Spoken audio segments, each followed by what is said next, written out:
Buenas noches a todos. Estamos nuevamente aquí en el lado B de la vida, el lado B de las historias que nos contamos cuando nadie nos está viendo. Así que bueno, espero estén todos teniendo un hermoso domingo, que hayan disfrutado del fin de semana. Por mi parte estuvo hermoso, soleado, solcito, asadito, familia, hermoso. Así que la verdad, un fin de semana memorable. Así que espero que todos se hayan disfrutado de la misma forma.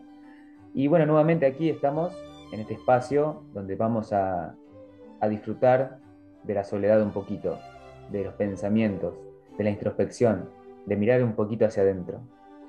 Y bueno, el tema de esta semana es un tema muy lindo, un tema muy real y que pocas veces nos ponemos realmente a analizarlo o ponemos a este monstruo sobre la mesa y le miramos la cara frente a frente. El monstruo esta semana es, me gusta llamarlo monstruo, pero no lo tomen de forma negativa, porque también podemos tomarlo como un aprendizaje, siempre depende de dónde lo miremos, pero regularmente cualquier cosa que tienda a atarnos, que tienda a condicionarnos en la vida y no nos impida avanzar hacia el futuro libres, me gusta llamarlo monstruo, ¿no? Como para darle un poco de, de marketing o de creatividad. Por lo tanto, el monstruo de esta semana es el pasado, ¿sí? La temática de hoy es quemar nuestro pasado. Y dirán, quemar nuestro pasado, qué metafórico. Y la realidad es que sí. Y vamos a comenzar con una pequeña metáfora, un pequeño cuentito corto que me gusta conmemorar siempre en estos espacios para poder dar introducción y más o menos que cada uno pueda entrar en sintonía con la temática. El cuento es sencillo. Había un corredor en la antigua Grecia, ¿sí? Ganador siempre, siempre exitoso, siempre ganaba cada carrera en la que él participaba. Pero bueno, llegó el día, ese día, que seguramente todos tuvimos un día, con mayúscula día, y llegó la derrota. Una carrera, aunque si bien él estaba muy confiado y todo el mundo confiaba en que él iba a ganar, llega ese día y su competidor lo vence. Él llega a la meta totalmente desentendido de la realidad, no entendía realmente lo que ocurría.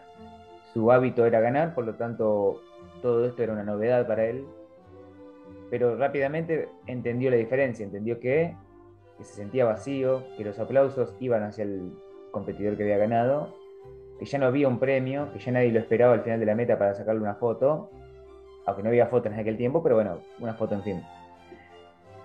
Y conforme ocurre eso, empieza a engendrar dentro de él sentimientos entre culpa, enojo, frustración.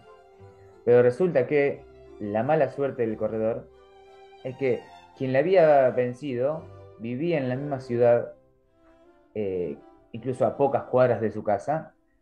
Por tanto, él debía cruzarlos todos los días y ver la cara de ese que le arrebató la victoria, que le arrebató la gloria. Y para el colmo, tuvo que soportar todos los festejos que el pueblo realizó en nombre del ganador, todo el sistema de premiación, incluso esta carrera era tan importante que al ganador le hicieron una estatua en medio de la ciudad.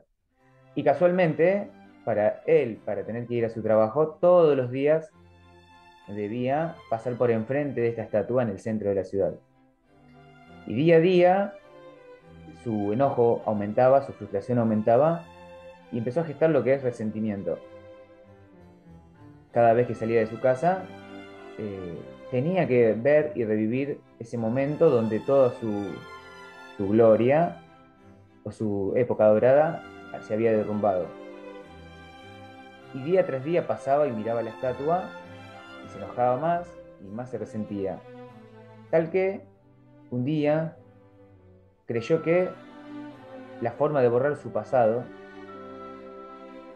esa derrota, sería ir y limar, literalmente limar, poco a poco, día a día, esa estatua hasta que llegue el momento en que se cayera, hasta que en un momento la estatua cayera por su propio peso y se destruyera, se rompiera en su caída.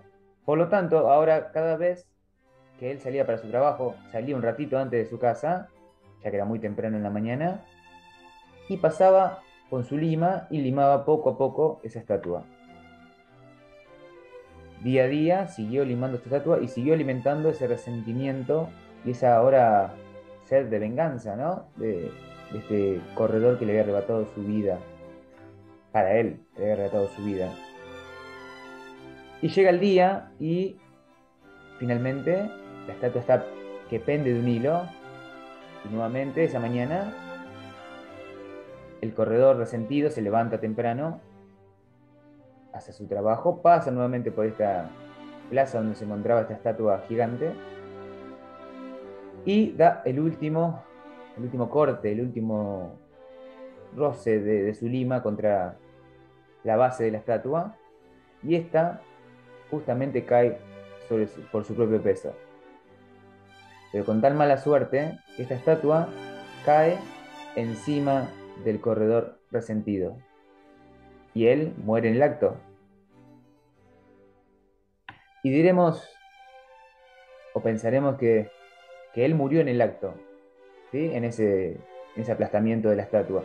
Pero yo diría que realmente él ya había muerto hace mucho tiempo, ¿sí? Incluso al final de esa carrera, comenzó a morir poco a poco porque no pudo dejar atrás el pasado, esa derrota, y lo fue convirtiendo en resentimiento. Y terminó cayendo, si bien la estatua por su propio peso, él también por el peso de su rencor. ¿Y cuántos de nosotros vivimos día a día con esa estatua que tenemos que verla todos los días, convivir con ella, e incluso muchas veces pensamos que es posible limarla desde la ira, desde el rencor, desde el enojo, desde el rechazo, la frustración? ¿Cuántos pensamos que ese era el camino para solucionar nuestro pasado o aquello que creímos que nos hirió? ¿Cuántas estatuas, cuántos corredores tenemos en nuestra vida? Muchos suelen ser familias violentas, padres abandonativos, asfixiantes, castradores, parejas que nos hirieron, amigos que nos rechazaron. ¿Cuánto pasado estamos arrastrando y lo estamos reviviendo día a día a modo de esa estatua y que intentamos, por las vías no correctas, superarlos, aplastarlos, incluso vengarnos en la peor de las instancias de este pasado? El objetivo de la charla de hoy de esta sesión, es que tenemos que quemar nuestro pasado. Tenemos que olvidar, tenemos que aprender a desaprender preceptos, hábitos, enfermedades familiares, patrones de pensamiento y comportamiento, forma de relacionarnos con el mundo, en nuestro trabajo, con nosotros mismos. Tenemos un montón de cosas que desaprender. Somos seres históricos, eso es una realidad. Y está demostrado que todos creamos, soñamos, hablamos, proyectamos y nos relacionamos con el mundo de la misma forma que aprendimos, ¿sí? O de la forma que mal aprendimos a lo largo de nuestra vida. Sobre todo en esos primeros años, donde la influencia del contexto es tan importante para entender o para intentar entender el camino, intentar entender cómo es la vida, cómo hay que vivirla, qué es amar, qué es relacionarse, qué es amarse a sí mismo. Y muy regularmente, muy frecuentemente, las personas que debían guiarnos, o deben guiarnos, son personas que aún no encontraron sus respuestas y tienden, obviamente desde el amor, no creo que desde la mala intención, pero el camino al infierno es un camino siempre lleno de buenas intenciones. ¿Y cuántos padres hemos guiado por caminos atroces a nuestros hijos siempre con la buena intención de padre, con el amor, con el quiero cuidarte, quiero lo mejor para vos. Lamentablemente, si no conocemos qué es lo mejor para nosotros, no es posible guiar a nuestros hijos. Tampoco estoy demasiado de acuerdo en esta idea de guiar. Creo que la vida es demasiado aleatoria y cada persona, cada ser humano, incluso nuestros hijos, viven una realidad completamente distinta a la que nosotros vivimos.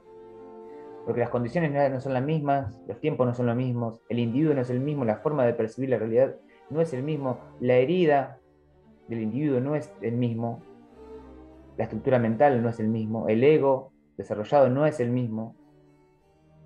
Y podría estar así dando un montón de variables que al final del día hace que cada persona sea un mundo diferente al otro. Por lo tanto, no quiero decir que como padres no debemos cuidar a nuestros hijos, no debemos mostrarle un camino. Pero creo que quizás nosotros debemos mostrar el camino, pero dejarlos caminar, que ellos, en última instancia, al final del día, puedan decidir cuál es el camino. Nuevamente, porque estoy seguro que todos ustedes oyentes, si es que tienen hijos, probablemente la mayoría sí, asincerándonos ahora, a las 11 de la noche, este domingo, ¿quién de nosotros tiene todas las respuestas y sabe cómo debe vivirse la vida de A a la Z? Yo al menos no. Y si bien me considero joven, siento que tengo cierta experticia y siento que tengo encima años de experiencia, de errores, fracasos, dolores y un sinfín de momentos que para bien o para mal me fueron enseñando cómo es la vida.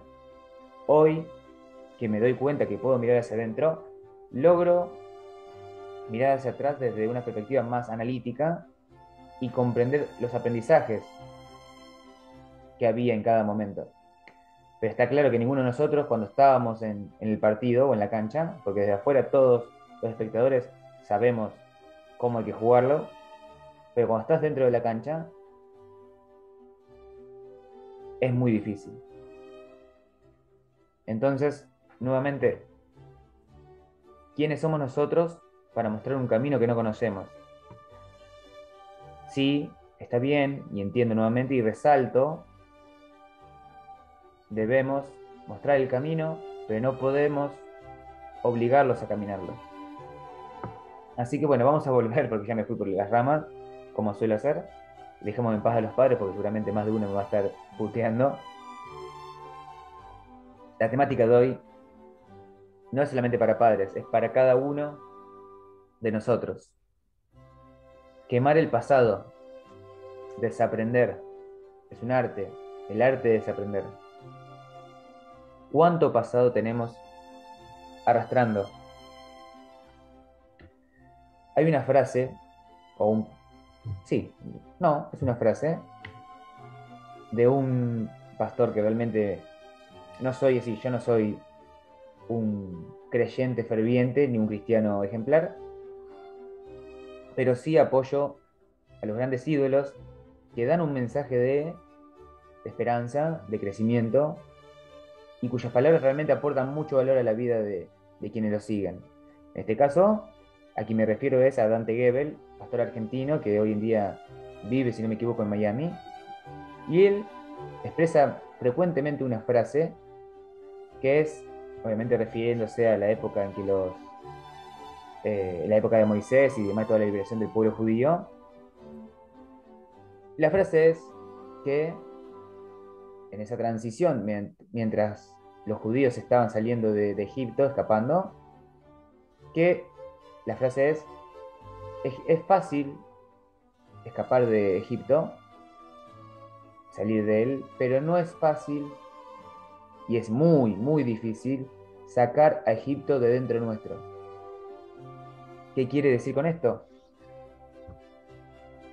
Las personas que estuvieron años y años y décadas esclavizadas por un X contexto, en este caso maltrato, mala alimentación, explotación, tienden a siempre regresar a su pasado cuando las cosas del presente se vuelven difíciles.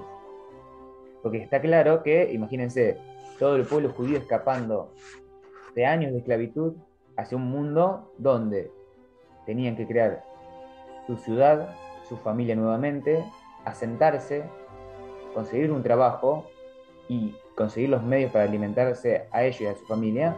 Era todo un trabajo y es tal cual hace un adolescente cuando está saliendo de su hogar y piensa que independizarse es tan fácil, porque todos los adolescentes quieren irse de su casa porque piensan que del otro lado de la calle está la verdadera vida y lo hermoso. Y regularmente, lo hablo también por experiencia propia porque también pasé mi etapa de adolescencia, regularmente nos chocamos con el paredón y vemos que la vida no es complicada, pero sí implica mucho más esfuerzo que el quedarse en la casa de nuestros padres, donde tenemos techo, wifi, tenemos comida, televisión gratis, tenemos personas que nos cuidan, personas pendientes a nuestras necesidades. Pero un día salimos a la vida y la vida, o mejor dicho, la sociedad, realmente no le importa si comemos, si no comemos, si dormimos, si no dormimos, si tenemos frío, si tenemos calor, a qué hora llegamos, si es que llegamos a casa nuevamente.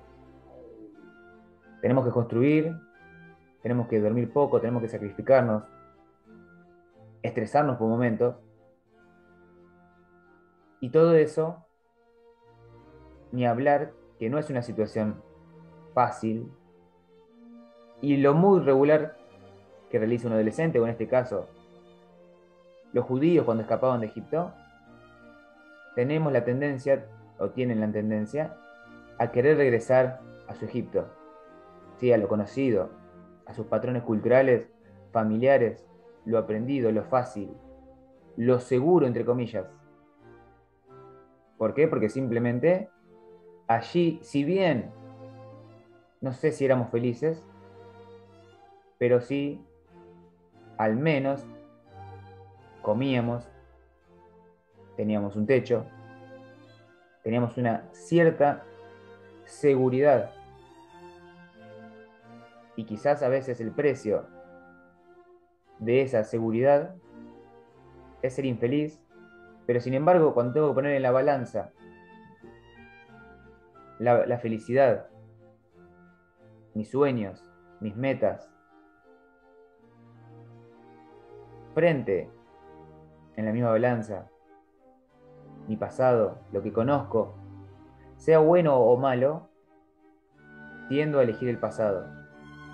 Incluso está muy metido en nuestra cultura que, como dice la frase, más vale malo conocido que bueno por conocer. Y para mí es un refrán totalmente mediocre, aunque no estoy acá para juzgar a nadie, pero jamás vamos a encontrar algo nuevo en nuestro pasado. Y si estamos escapando de nuestro pasado, está claro que por algo es. Pero ni hablar que necesitamos un montón de resiliencia, o huevos, diríamos en Argentina, para poder no ir por el camino trillado, el fácil, y atrevernos a transitar el camino oscuro, el camino que tiene tinieblas, el camino que tiene nada, el camino que no sabemos qué es lo que va a pasar del otro lado. Y frente a esto, o tal como los judíos, que cada vez que las cosas se complicaban le decían a Moisés, pero no, Moisés, a ver, si iba a ser así, más vale nos quedamos en Egipto, porque si bien acá somos libres, allá, aunque sea, comíamos cebolla todos los días. Aunque sea, comíamos cebolla todos los días. Me explotaban, me golpeaban, me pisoteaban. No podía elegir mi religión, ni cómo hablar, ni a qué hora levantarme, ni qué hacer de mi vida, pero a que sea, comía mi cebolla todos los días. Y esto está claro que es una metáfora, pero ¿cuántas personas estamos donde estamos? Porque aunque sea, tenemos nuestra cebolla. ¿Cuántas parejas siguen ahí juntas y separadas? Porque aunque sea, tienen durmiendo al lado en su cama a su cebolla. ¿Cuántas personas siguen en ese trabajo, en esa carrera? Porque aunque sea, les da esa cebolla. Muchas veces, y podría dar un montón de ejemplos, estamos queriendo volver a Egipto. E incluso, como lo mencioné hace unos minutos, somos seres históricos. Por ende, todo lo que hacemos constantemente de ahora en adelante siempre se basa en ese Egipto. Y el trabajo de hoy, o lo que quiero invitarlos a hacer, es quitemos un poco a Egipto de nuestra mente. Somos, como dice la frase también, lo que hicieron de nosotros. Cualquier individuo crea su vida actual en función de lo que vivenció en sus primeros años de vida, basado en teoría psicoanalítica, plenamente. Las influencias que nuestros padres ejercieron sobre nosotros, la forma en que nos amaron, nos hablaron, nos cargaron, se refirieron a nosotros, el lugar que nos dieron en sus vidas, todo eso configuró nuestra autoestima, nuestro amor propio, lo que podemos esperar de nosotros, y con esto salimos al mundo a proyectarnos, salimos al mundo a hacer de la vida lo que creemos que podemos hacer con ella, o lo que es igual, salimos a buscar afuera lo que creemos que merecemos.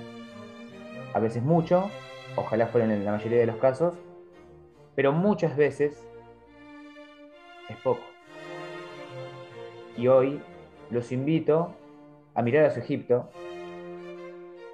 y ver si es realmente a donde deben volver o es realmente donde no deben volver.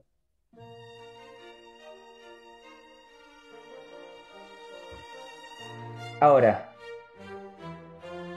perdón, antes de continuar con mi monólogo, espero que lo estén disfrutando, vamos a atender a ciertas preguntas que nos escribieron los oyentes en la semana. Y bueno, tenemos por ejemplo acá a Mari que nos pregunta, ¿por qué no puedo cambiar? Mari, si nos está escuchando, seguramente sí. Es una pregunta muy amplia. Ahora, el por qué no puedo cambiar, creo yo que tiene foco en esto que decimos, de somos seres históricos y tendemos a repetir el patrón de pensamiento, de comportamiento, de visión, de proyección de nuestro entorno familiar primario, nuestros padres, tíos, hermanos, abuelos o cualquier referente o imagen idealizada que tomamos para crear nuestra visión del mundo. Entonces, ¿por qué no puedo cambiar? Probablemente porque nunca te sentaste a mirar hacia adentro, a ver tus patrones de pensamiento, qué es lo que circula todo el tiempo en tu cabeza, cuál es el diálogo interno, qué te decís constantemente sobre vos misma, o sobre la vida, qué te decís sobre la pareja que mereces, qué te decís sobre la capacidad que tenés de crear la vida que querés, de tener el trabajo que querés, la casa que soñás, el tipo de amigas con el cual te rodeás. ¿Qué te decís sobre eso? Probablemente, cuando empieces a escuchar ese diálogo interno y automático, empieces a ver un poquito los resultados. Porque en definitiva, lo que pasa adentro, pasa afuera. Es una ley metafísica y una ley muy física, diría yo. Es muy palpable y es muy reconocible en la experiencia diaria. Por otro lado, el otro paso, una vez ya me miré hacia adentro, tengo que identificar, quizás, ¿De dónde surgen estos pensamientos? Porque está bien que gran parte es mío, pero también tengo que reconocer lo que no es mío. ¿Qué no es mío? El enojo de mi padre no es mío. La violencia de mi padre no es mía. El alcoholismo de mi madre no es mío. O la depresión de mi madre no es mía. ¿Qué más? La infidelidad de mi tía o mi tío no es mío. Los pensamientos limitantes de pobreza de mi abuelo, de mi abuela o de quien fuere, no son míos. Son cosas que aprendimos o, prefiero decir, que mal aprendimos en el viaje. Entonces, una vez puedas identificar que tu vida es una proyección, es una representación teatral del mismo escenario que vivieron las personas a las cuales tomaste como referente, solamente que en otro tiempo, en la medida que logres hacer eso, creo que vas a poder tomar buenas decisiones o mejores decisiones respecto a tu vida. Pero en tanto no demos luz y sigamos yendo por la vida de forma automática, probablemente sigamos repitiendo todo lo que ya conocemos, ¿sí? Y sigamos comiendo de la misma cebolla que comieron todas esas personas que nos forjaron.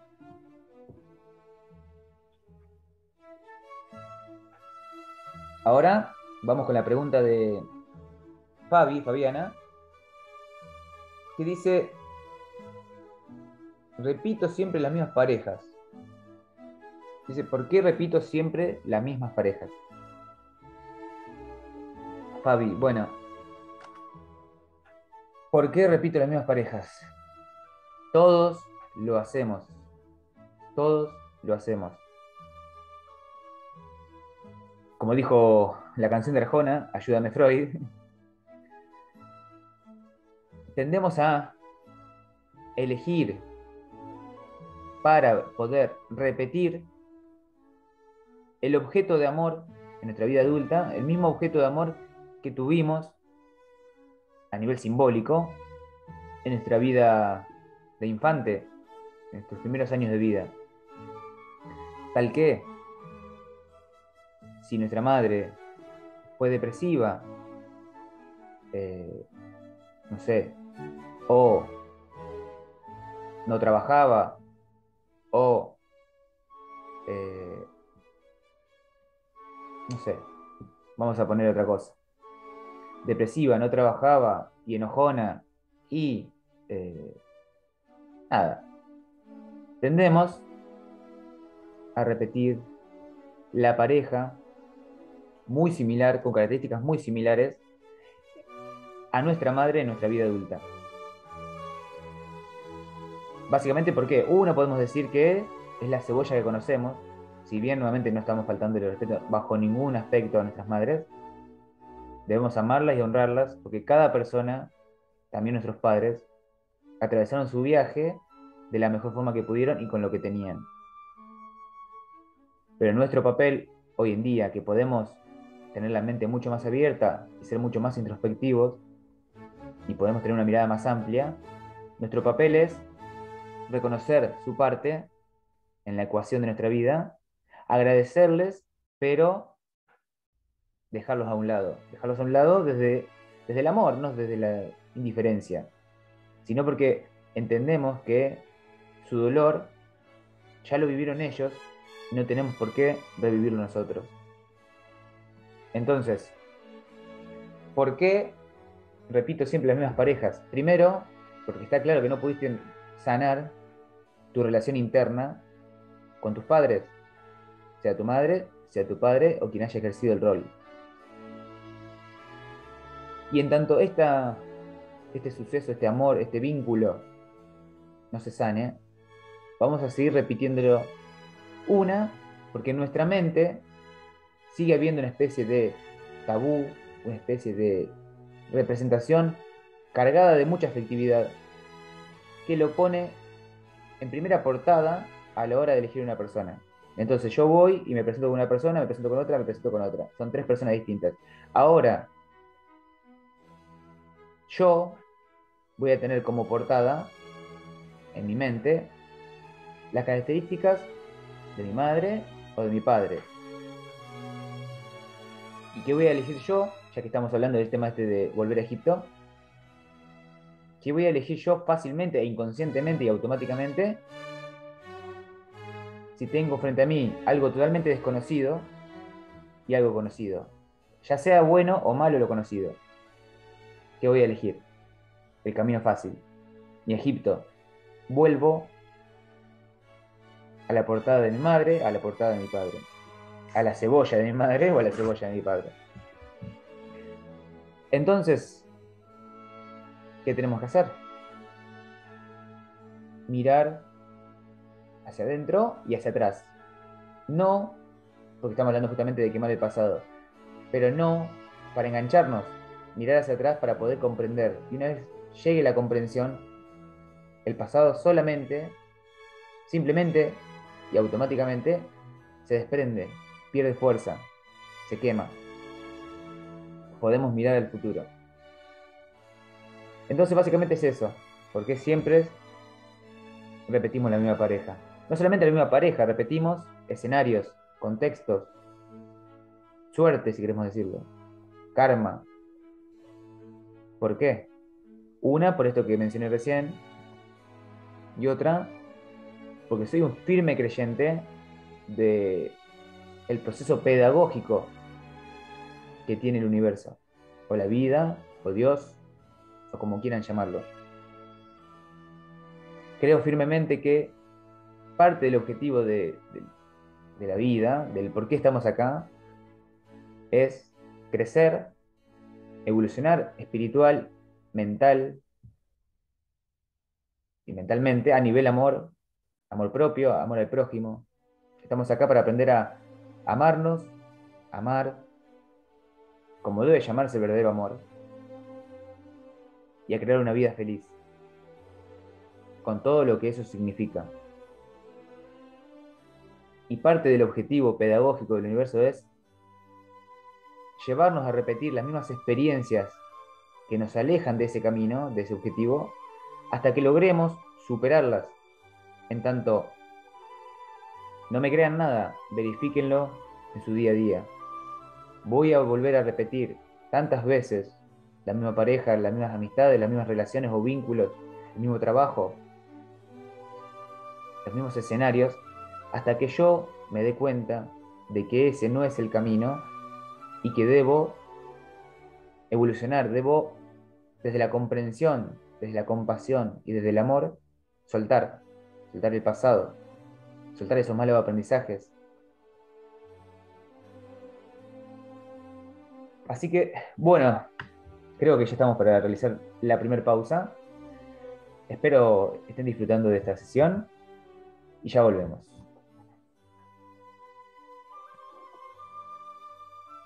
Bueno, ya volvimos de la pausa. Espero que hayan descansado un poquito de mis monólogos.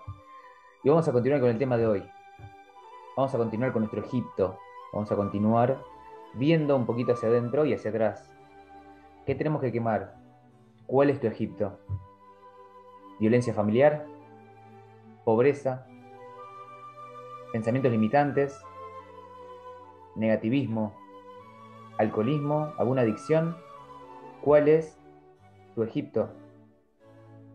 Por mi parte, mi Egipto es, por un lado, superar un estado de depresión, ¿sí? Que no me pertenece, hoy lo entiendo, pero sí lo vivencié desde muy primaria edad, desde la crianza de mi madre, en este caso, que ya padeció toda su vida de depresión. Mi Egipto es pensamientos limitantes respecto al dinero, porque siempre dentro de mi entorno familiar hubo conflictos respecto al dinero,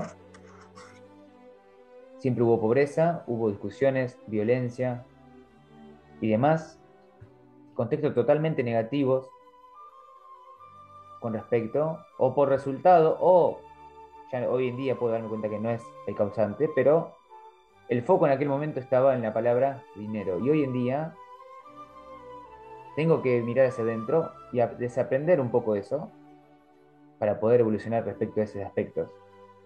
Mi Egipto es violencia de género. Mi Egipto es no disfrutar la vida. Mi Egipto es no tener proyección de vida, no tener proyecto futuro. Mi Egipto es solamente llegar a fin de mes, pagar deudas. Mi Egipto es sobrevivir y no vivir. Todos esos hábitos, patrones, experiencias, vienen a mí y están dentro mío todo el tiempo y constituyen plenamente gran parte de mi psiquismo. A lo cual, gracias a la vida, o quizás a que así tenía que ser, llegó a mi edad madura y pude mirar hacia adentro, pude comprender desde una mirada mucho más amplia y puedo enajenarme de esa realidad, de esa falsa realidad, y puedo abrirme paso a una vida mejor. Pero ¿cuántos de ustedes tienen ese Egipto dentro? ¿Cuántos padres alcohólicos? ¿Padres ausentes?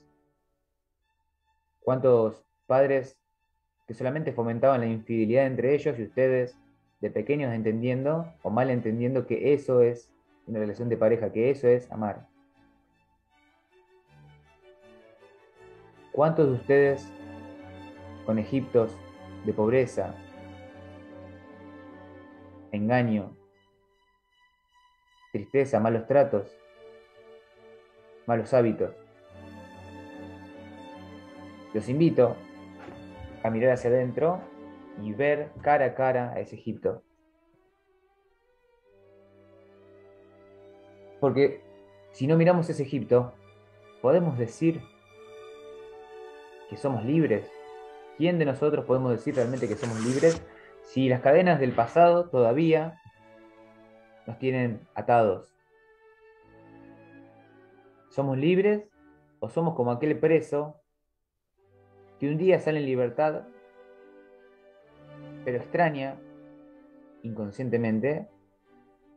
Inconscientemente digo porque, tal como conocen, las personas que tienden a salir de la cárcel tienden a reincidir y volver a estar presos o a caer presos nuevamente en tiempos mínimos de tiempo, en tiempos muy cortos. Entonces, ¿somos libres o somos como el preso que sale e inconscientemente extraña el contexto de la cárcel? Porque mal o bien, allí tiene lo conocido, tiene su cebolla, tiene su plato de comida, su techo, gente que lo cuida, entre comillas, pero tiene una cierta certeza que la vida, tras cruzar las rejas, no le otorga. Pero esa persona, cuando sale de la cárcel, no es libre, sigue siendo un preso que anda por la calle. ¿Y quién de nosotros puede decir hoy en día que ya no somos esos presos sueltos por la calle, sino que somos realmente libres y que dejamos la cárcel, la cebolla, nuestro Egipto, atrás, donde pertenece?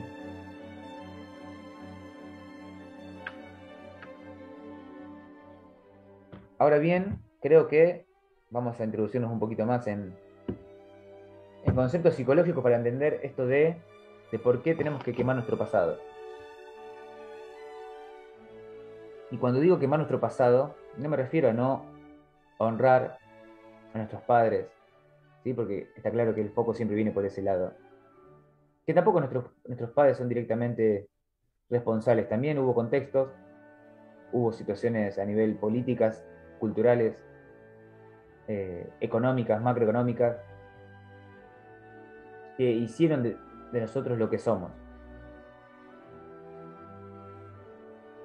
Pero respecto a nuestros padres, la invitación no es que no debemos honrarlos, sino que debemos amarlos tal y como eran. Y la única forma de ver a una persona y amarla tal y como es cuando nosotros logramos desprendernos de esa imagen idealizada que tenemos de ellos. En nuestros casos, nuestros padres.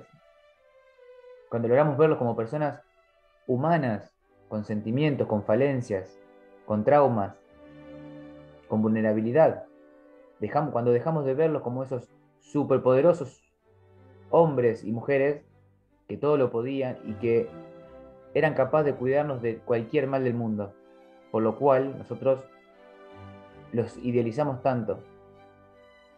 Cuando logramos ver que eran personas que tenían miedo, dudas, estrés, preocupación por el futuro y angustia por el pasado. Cuando logramos verlos realmente como pares, es cuando podemos realmente abrazarlos simbólicamente, emocionalmente, estén vivos o no estén vivos, y podemos soltar las cargas negativas que nos hayan quedado. Porque siempre, y no importa qué tan buenos padres hayan sido, o nosotros qué tan buenos padres seamos en el futuro, siempre algo va a hacer falta. Porque los hijos o el ser humano, también desde la psicología, vivimos desde la falta. Creamos y nos proyectamos siempre a partir de la falta de lo que creemos que necesitamos. Y esa falta tiende después a crear todo nuestro mundo de valores, de principios, de lo que creemos que está bien o mal en la vida. Dado esto, tenemos que amar a nuestros padres y desapegarnos de ellos. Y la única forma de desapegarnos de ellos es amándolos y viceversa. Allí está gran parte de la cura de todo lo que ocurre. Y que nosotros, todo esto que ocurre, tendemos a reconocerlo como suerte o mala suerte. Hablando de esto, así no dejamos colgado a nadie, nos quedó la última pregunta de Mario, que también dice, no tengo suerte, por eso justo recordé a Mario, no tengo suerte en los negocios. Y yo diría, Mario, que si bien entiendo que hay cierta azarosidad en este universo, la suerte es una palabra muy prostituida. Hoy entiendo que solamente lo que tiene que ocurrir es lo que ocurre. Por leyes que hoy en día la física, sobre todo la física cuántica, entiende, tales como la ley del caos, o el efecto mariposa, o la entropía. La suerte, no sé realmente si puedo decirte que existe, sino que tenemos justamente lo que debemos tener. ¿Por qué y para qué? Para poder aprender, evolucionar, crecer. Probablemente nuevamente, porque no me crean nada de lo que les digo, sino que verifíquenlo en su diario. Probablemente, si no tenés suerte en los negocios, es porque aún dentro tuyo existe una cebolla, un Egipto, un pasado de negocios de tus padres, de tus primos, de tus abuelos, de tus tíos o de cualquier referente que no podés soltar. Probablemente haya habido fracasos dentro de la familia, quizás no ahora en este tiempo, quizás en tus abuelos, los cuales llevó a un discurso negativo que de alguna forma, directa o indirectamente, llegó hasta tu inconsciente. Tal como existe también la teoría del inconsciente familiar, donde tenemos de una forma de herencia, a forma de herencia, una cierta parte de nuestro inconsciente que es compartida con todos nuestros antepasados.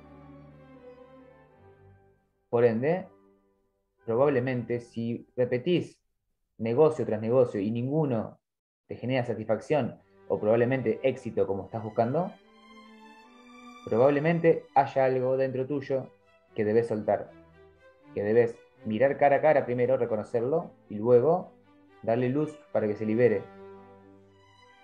Probablemente dentro tuyo existe el mensaje de que el dinero es malo, de que hacer negocios es difícil y que solamente la gente excepcional y muy distinta a vos, porque todos sentimos que siempre existe gente mucho más excepcional y extraordinaria que nosotros, esa gente es solamente la que puede tener éxito en un negocio en este caso. Por ende, Mario, la suerte suele llamarse a todo aquello que tenemos en nuestro inconsciente y que aún no le damos a luz. Esto intentaba explicar siempre en su vida Freud o Carl Jung. Todo aquello que tenemos inconsciente y no logramos sacarlo al consciente, se refleja en nuestra vida en modo de mala suerte, o tendemos a llamarlo destino. Por ende, te invito, al igual que en las preguntas anteriores, a mirar hacia adentro e identificar patrones de pensamiento, de imágenes mentales, de comportamiento. Y te invito también a mirar un poco hacia atrás, a tu entorno familiar, y encontrar quizás allí el foco de esta mala suerte, entre comillas, que nuevamente dudo que sea mala suerte. No creo en las casualidades, sino en las causalidades. Entonces, creo que este pie de Mario ya nos dio lugar a desarrollar mucho más. Primero es que tenemos que decidir si vamos a subirnos a este tren o al auto de la vida y vamos a estar siempre mirando por el espejo retrovisor o, porque seguramente si hacemos esto probablemente terminemos estrellándonos contra un paredón, contra el paredón de nuestro Egipto, o vamos a subirnos a ese auto y vamos a mirar, aunque sea el 90% del tiempo, hacia el frente. Y ahí quizás podamos tomar mejores decisiones por el camino que vamos a andar. Frente a esto, voy a mencionar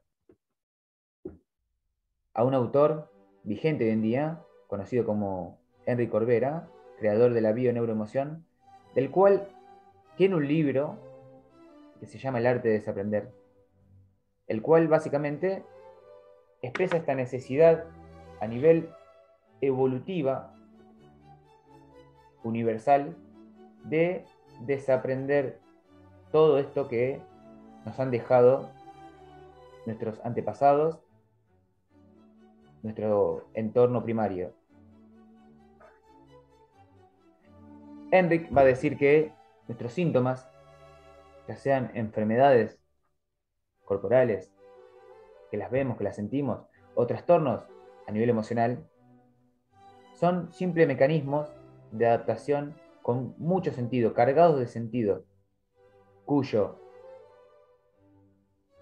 objetivo, ¿sí?, es expresar todo aquello que llevamos programado o mal programado en nuestro inconsciente. Y el viaje, nuestro viaje, a nivel vida, a nivel personal, es ingresar a nuestra inconsciencia familiar, colectiva, identificar esos programas, esos malos programas, y soltarlos, liberarlos y dar lugar a una nueva programación, a pensamientos más racionales, efectivos, positivos, proactivos. Tendemos, por culpa de estos malos aprendizajes o programaciones, siempre a proyectar hacia afuera los mismos escenarios donde se crearon estos traumas. ¿Qué quiero decir? Si analizamos nuestra vida,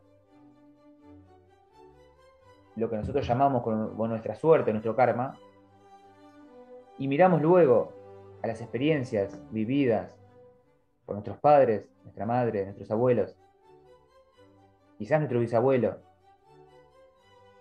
vamos a reconocer en ciertos y quizás muchos puntos igualdades, momentos idénticos o muy similares. Quizás el escenario o los personajes cambiaron, pero el mensaje y el aprendizaje termina siendo el mismo.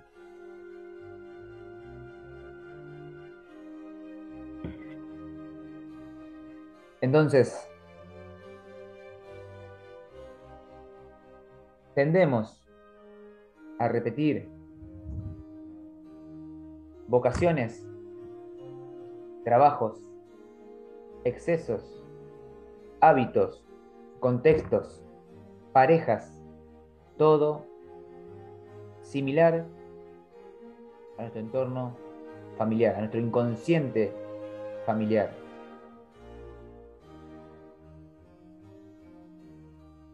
¿Y qué debemos hacer? ¿Qué debemos hacer? Reprogramar. Y reprogramar significa, primero, encontrar el programa erróneo, el código mal escrito en nuestro software, detectarlo, quitarlo, dejar lugar al nuevo programa y escribir uno nuevo. Todo esto de que yo proyecto mi inconsciente se basa en conceptos muy reales de la física cuántica, donde un observador, yo, observando la vida, observando X situación, modifico completamente esa realidad en función de mi mirada. Y esto tiene explicaciones físicas que no vamos a caer hoy en día para no aburrirlos, pero la ley en la cual quiero asentarme para encontrar una solución a todo esto que hacemos es, en cada instante estamos creando el siguiente. Esta ley la vivo diciendo en seminarios, en otros videos, en otras sesiones. En cada instante estamos creando el siguiente. ¿Qué quiero decir? Que cuando yo salgo de mi casa por la mañana, antes de experimentar la vida como es, voy a experimentar la vida como yo la veo, como yo la siento, como yo creo que es. No vemos la vida como es, no vemos a nuestra pareja como es, no vemos a nuestros hijos como es, ni a nuestro trabajo, ni a nuestro jefe, ni a nuestra suegra, como son. Vemos a cada uno de ellos tal como los percibimos dentro.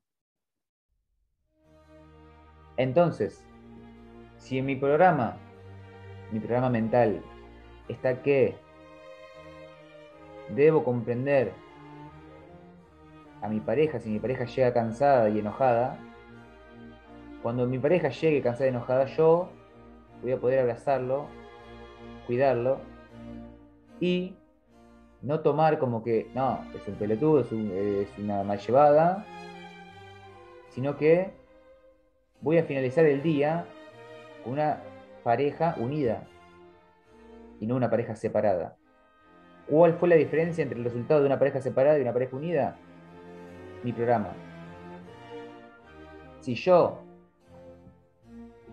voy a mi trabajo pensando que qué pocas ganas de trabajar, mi trabajo no me gusta, mi jefe me estresa, es un hinchabola, probablemente cuando llegue a mi trabajo voy a experimentar todas esas situaciones.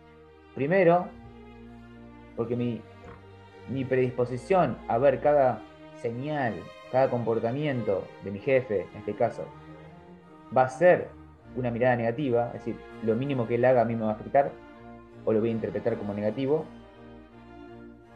Y segundo, porque mi mente se abre a la posibilidad, o a la única posibilidad, de que eso va a ocurrir. Por tanto, va a tomar decisiones, patrones de comportamiento, que me van a llevar a vivir justamente lo que dentro mío estoy viviendo. Lo mismo va a ocurrir en mi deporte, con mis amigos, en el azar, en mis negocios, en mi proyecto personal y en mi autoestima. Por tanto, tenemos que reconocer todos esos programas, porque el viaje consiste en poder ingresar a nuestro software, encontrar ese código erróneo, darle luz, tomar lo que sirva, lo que pueda salvarse, y lo otro, quitarlo. Ecuación simple, pero no tan simple llevada a la práctica, pero sí muy posible. Entonces, ¿cuál es mi recomendación? Y con esto ya casi vamos a ir terminando, porque estamos sobre la hora. Mi recomendación es, paso 1, mirar hacia adentro. Esto los invito en cada sesión del programa. El lado B consiste fundamentalmente en mirar hacia adentro, en frenar la pelota y mirar lo que somos para luego poder entender lo que tenemos a nivel personal, a nivel pareja, a nivel familiar, a nivel amistades, a nivel social y a nivel sociedad. Porque cada uno de nosotros es un granito de arena que suma a este contexto mundial que tenemos actualmente. Llámelo positivo, llámelo negativo, es una realidad. Todos y cada uno de nosotros somos o podemos ser el cambio de este mundo. Entonces, nuestro viaje es, primer paso, mirar hacia adentro. Y segundo paso, para lograr esto, los voy a invitar a realizar lo que se llama atención plena. Esto es un concepto oriental, budista, los cuales los defiendo totalmente. Creo que es el camino real y práctico a tener paz, a encontrar la verdadera paz y comprensión. Y básicamente consiste en prestar constante atención a nuestros patrones mentales y de comportamiento, a todo aquello que yo creo erróneamente que es mío, pero no lo es. Yo los invito ahora, al finalizar este programa, sentarnos 2 minutos, no le digo 10 minutos ni una hora, 2 minutos en silencio, si pueden un poco de luz apagada o suave, cierren los ojos y solamente escuchen y presten atención a qué les dice o les presenta su cabeza, qué imágenes le vienen, qué sentimientos, qué palabras, qué diálogo. Y ahí van a ver gran parte de todo eso que quizás deben desaprender. Probablemente en esos 2 minutos, de esos 2 minutos, 1 minuto hay que desaprender, estoy seguro. Por lo tanto, los invito a mirar hacia adentro. Porque nuevamente, en cada momento estamos creando el siguiente. Y si bien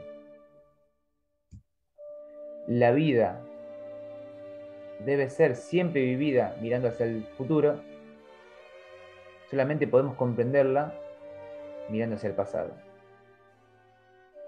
Y como siempre digo, la única forma de ser feliz con mi pareja, en mi trabajo, en mi proyecto personal, con mis hijos, con mis amigos, es si logro ser feliz conmigo, con lo que soy. Y para eso debo entender realmente qué es lo que soy. Así que bueno, los dejo. Terminamos otro domingo, otra sesión hermosa. Espero que lo hayan disfrutado. Yo claramente sí. Por mí hablaría horas y horas. Les dejo la tarea para la semana. Miren un poquito hacia adentro. Siéntense 2 minutos. Presten atención a sus pensamientos. Anótenlos, incluso si pueden, a una libreta. Hagan un diario de pensamiento y van a ver fácilmente qué es lo que son por dentro y por ende van a ver el resultado de qué es lo que son por fuera. Que termine muy lindo este fin de semana, que comience una hermosa semana. Gracias a todos por compartir este espacio. Espero sus mensajes en la semana. Les aclaro nuevamente mis redes sociales, para quienes no la saben. Pueden encontrarme en Instagram, siguiéndome como Ezequiel Campo OK, todo junto, Ezequiel Campo OK. De allí espero sus mensajes, sus propuestas, sus devoluciones, lo que les gusta, lo que no les gusta del programa. Y por qué no, propuestas para próximas temáticas. Así que bueno, muchas gracias por su tiempo, es lo más valioso que ustedes tienen y lo más valioso que tengo. Así que disfrutémoslo y hagamos con él una vida que merezca ser llamada así, vida. Gracias a todos.